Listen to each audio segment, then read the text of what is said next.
Le principe de Dieu se résume par le Père, le Fils et le Saint-Esprit, car un principe n'est jamais seul, mais par définition un principe est un ensemble de notions.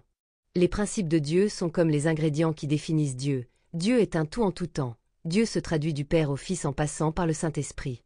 Le principe de Dieu est le fondement de Dieu. C'est une règle fondamentale et une vérité première qui sert de base au raisonnement théologique du divin et à une loi divine ou à une intervention divine. Dieu se manifeste par les signes qui peuvent être des songes, mais pas que, mais également par la parole qui permet de dissocier toute chose de ce que Dieu est ou n'est pas, puis finalement par le Saint-Esprit qui est le manifeste de Dieu. Le manifeste de Dieu désigne la gloire de Dieu telle qu'elle se révèle à l'humanité. Cela peut se faire par des manifestations spectaculaires comme la théophanie qui est l'apparition de la divinité, mais aussi de manière plus subtile et personnelle à travers des expériences intérieures, comme la foi et la pratique de ses commandements. La théophanie est une apparition divine où Dieu se révèle directement aux hommes, soit par des signes extérieurs comme les nuées, les vents, les séismes ou les feux de forêt. Le terme théophanie vient du grec ancien théos qui désigne Dieu, et de phainestai qui signifie se montrer. Dans la religion chrétienne, il se réfère aux apparitions de Dieu, qui sont dans la Bible le buisson ardent de Moïse ou encore le Saint-Esprit descendu sur Jésus lors de son baptême. Dieu prononça ces paroles clairement, et non de la manière d'un murmure, pour que toute personne assistant à l'événement puisse l'entendre et en témoigner. Celui-ci est mon Fils bien-aimé, en qui j'ai mis toute mon affection. Cette phrase est prononcée après que le ciel s'est ouvert et que l'Esprit de Dieu, sous forme de colombe, est descendu sur Jésus. Toutes oreilles fléchirent et le témoignage de Jean fut de nous dire « Voici l'agneau de Dieu, qui ôte le péché du monde. » C'est celui dont j'ai dit « Après moi vient un homme qui m'a précédé, car il était avant moi. » Je ne le connaissais pas, mais c'est afin qu'il fût manifesté à Israël que je suis venu baptiser d'eau. Jean rendit ce témoignage. J'ai vu l'Esprit descendre du ciel comme une colombe et s'arrêter sur lui. Je ne le connaissais pas, mais celui qui m'a envoyé baptiser d'eau, celui-là m'a dit « Celui sur qui tu verras l'Esprit descendre et s'arrêter, c'est celui qui baptise du Saint-Esprit. » Et j'ai vu, et j'ai rendu témoignage qu'il est le Fils de Dieu. Comment Allah, s'il est bien le Dieu des musulmans, peut-il nier ce phénomène et cet événement? La transfiguration du Christ est un événement biblique où Jésus, sur une haute montagne, se montre dans sa gloire divine à 3 de ses disciples, Pierre, Jacques et Jean. Son visage devient éclatant comme le soleil, c'est pourquoi on associe au Fils le soleil. Ses vêtements blancs comme la lumière, tandis que Moïse et Élie apparaissent à ses côtés et conversaient avec lui. Une nuée lumineuse les couvrait, et une voix se fit entendre. « Celui-ci est mon Fils bien-aimé, en qui je trouve ma joie, écoutez-le donc, ceci est mon commandement pour les siècles et les siècles. Amen. » Les disciples étaient alors saisis de crainte, tombant face contre terre. Puis, à l'approche de Jésus, ils se relevèrent pour constater qu'il n'y a plus que lui Jésus. La fête de la Transfiguration est célébrée le 6 août dans les calendriers liturgiques catholiques et orthodoxes, et le dernier dimanche du temps de l'Épiphanie dans certaines églises protestantes. La voix du Père ordonne d'écouter Jésus, soulignant l'autorité de ses enseignements. Dieu révèle aux disciples que Jésus est non seulement humain, mais aussi la gloire de Yahweh faite chair, leur montrant une anticipation de la gloire future des croyants. Dans l'Ancien Testament, Dieu se manifeste par le feu, des nuées, ou le bruit d'un léger silence, comme dans le cas d'Élie. Dans le Nouveau Testament, l'incarnation est aussi une théophanie majeure, où Dieu se fait homme. Dieu se manifeste constamment par l'envoi de signes, comme dans le récit du Manifeste de Nazareth qui décrit la mission de Jésus. Luc 4. Jésus se rendit à Nazareth, où il avait été élevé, et, selon sa coutume, il entra dans la synagogue le jour du sabbat. Il se leva pour faire la lecture, et on lui remit le livre du prophète Ésaïe. L'ayant déroulé, il trouva par hasard l'endroit où il était écrit « L'Esprit du Seigneur est sur moi, parce qu'il m'a oint pour annoncer une bonne nouvelle aux pauvres. Il m'a envoyé pour guérir ceux qui ont le cœur brisé, pour proclamer aux captifs la délivrance, et aux aveugles le recouvrement de la vue, pour envoyer libres les opprimés, pour publier une année de grâce du Seigneur. » Ensuite, il roula le livre, le remit au serviteur, et s'assit. Tous ceux qui se trouvaient dans la synagogue avaient les regards fixés sur lui. Alors il commença à leur dire « Aujourd'hui cette parole de l'Écriture, que vous venez d'entendre, est accomplie. » Et tous lui rendaient témoignage. Ils étaient étonnés des paroles de grâce qui sortaient de sa bouche, et ils disaient « N'est-ce pas le fils de Joseph? Le Messie ben Joseph ?»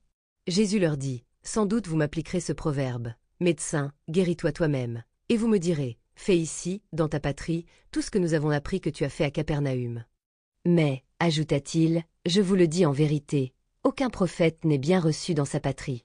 Je vous le dis en vérité, Il y avait plusieurs veuves en Israël du temps d'Élie, lorsque le ciel fut fermé 3 ans et 6 mois et qu'il eut une grande famine sur toute la terre.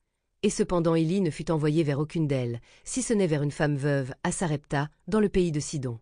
Il y avait aussi plusieurs lépreux en Israël du temps d'Élisée, le prophète.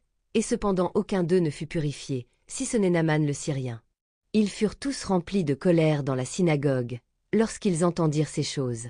Et s'étant levés, ils le chassèrent de la ville, et le menèrent jusqu'au sommet de la montagne sur laquelle leur ville était bâtie, afin de le précipiter en bas. Mais Jésus, passant au milieu d'eux, s'en alla sans qu'ils ne s'en aperçoivent. Pour ce qui est de la causalité ou simplement la coïncidence et le hasard, ce sont tous des signes de l'Éternel.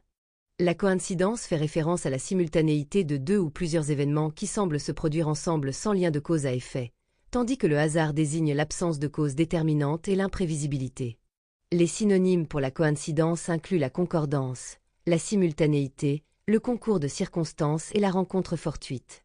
Pour le hasard, on peut utiliser des synonymes comme l'aléa, l'accident, la chance, l'imprévu et la conjoncture. La notion est plus une idée qu'un concept intuitif. C'est une représentation mentale qui peut être plus abstraite et subjective. La notion et l'intuition sont liées à la pensée et à la conscience.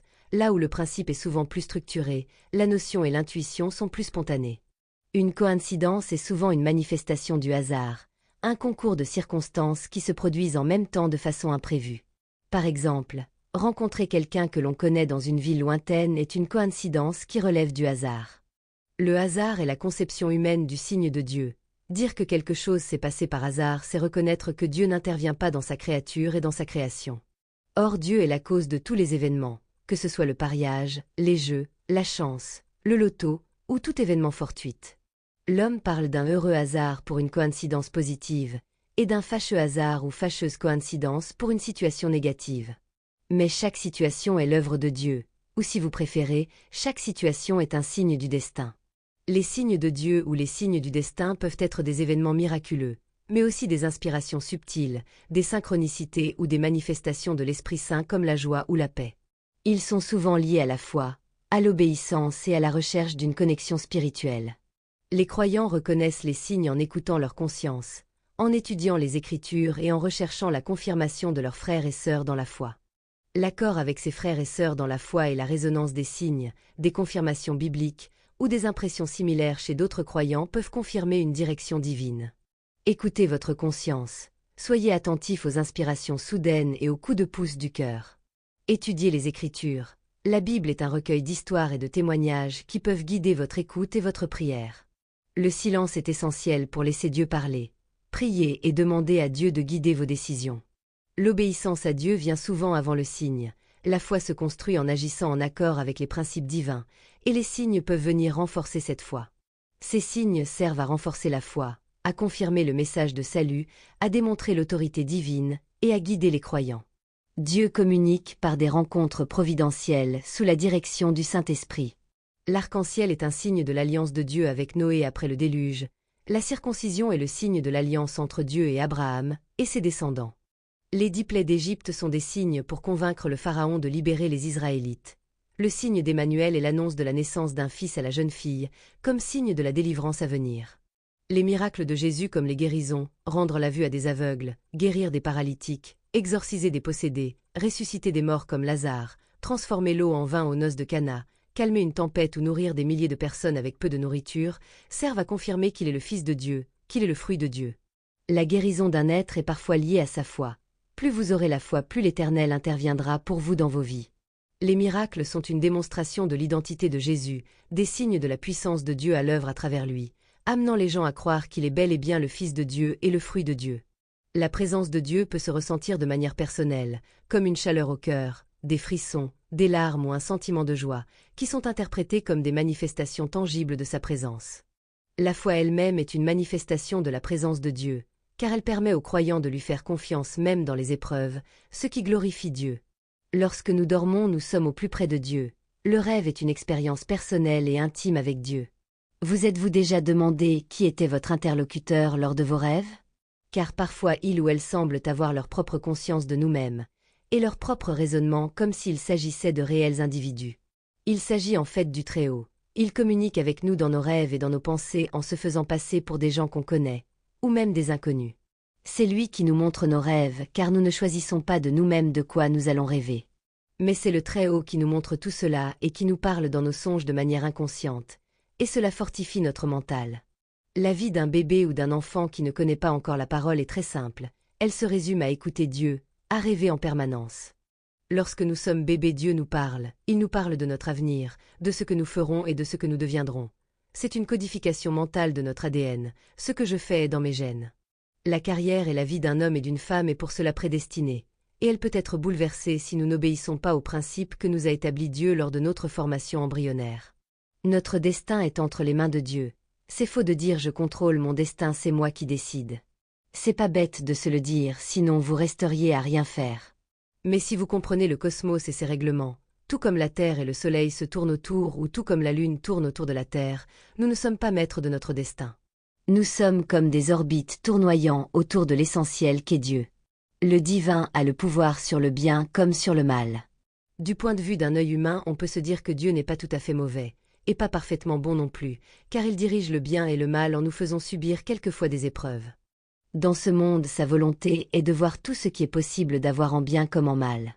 Mais nous savons ce que les Écritures disent, à la fin tout sera bon. Le rêve et la réalité se confondent. La réalité est un rêve sensoriel et le rêve est une réalité falsifiée. Vivre de ces rêves signifie que la vie est par intérêt un rêve, et rêver de vivre signifie que nous ne vivons pas encore. De même, vivre de ces rêves signifie que la réalité est un rêve abouti, et rêver de vivre signifie que le rêve est encore illusoire. Et lorsqu'on comprend que notre monde physique et le monde des rêves sont interconnectés comme dans One Piece Film Red, cela provoque un déclic, un réveil final. Comprenez que les interlocuteurs que vous avez eus dans votre sommeil et ceux que vous rencontrez à votre réveil sont sans nul doute interprétés par Dieu. Mais dans l'illusion du monde réel, il et elle ne vous diront jamais ce que vous soupçonnez. Alors la prochaine fois que vous dormirez, tâchez d'y penser. Demandez à votre interlocuteur lors de votre prochain sommeil si il ou elle sont la révélation de Dieu. Le pluriel dans Dieu n'est qu'un ajustement de langage. Dieu est un peu importe le nombre de personnes que vous voyez dans vos rêves ou dans la réalité. Parfois la réalité semble comme une fiction à côté duquel le rêve paraît plus réel que la réalité elle-même, et vice-versa. Dieu se manifeste dans nos rêves, mes signes au Messie, mes lettres aux prophètes, mes desseins au Fils, et mes écrits au Christ. La dimension est la bordure de l'univers, or l'univers comme notre imagination est infini. Donc la dimension est une bordure infinie, libre à nous d'exploiter notre univers et notre imagination. Ainsi nous deviendrons des astres à la conquête de l'espace comme dans les séries Marvel. Le fruit de Dieu, c'est son Fils.